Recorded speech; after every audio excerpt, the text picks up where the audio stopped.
সানি বলেন, কঠিন থেকে কঠিন বিপদগ্রস্ত মুসলমান যদি ইশারের নামাজের পরে তাসবিহ হাতে নিয়ে যেই দরুদ শরীফ পড়তে জানে 100 বার দরুদ শরীফ পড়বে। আল্লাহুম্মা সাল্লি আলা সাইয়্যিদিনা মুহাম্মদ, আল্লাহুম্মা সাল্লি আলা সাইয়্যিদিনা মুহাম্মদ, আল্লাহুম্মা সাল্লি আলা সাইয়্যিদিনা মুহাম্মদ।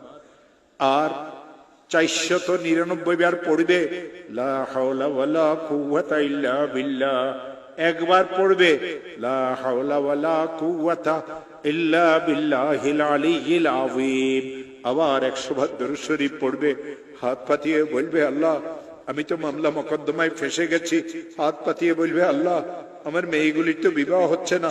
হাত পাতিয়ে বলবে, আল্লাহ আমার একটা মেয়ে তালাক নিয়ে ঘরে চলে এসেছে। হাত পাতিয়ে বলবে, আল্লাহ আমি মামলা মোকদ্দমাতে ফাঁসিয়ে গেছি। হাত পাতিয়ে বলবে,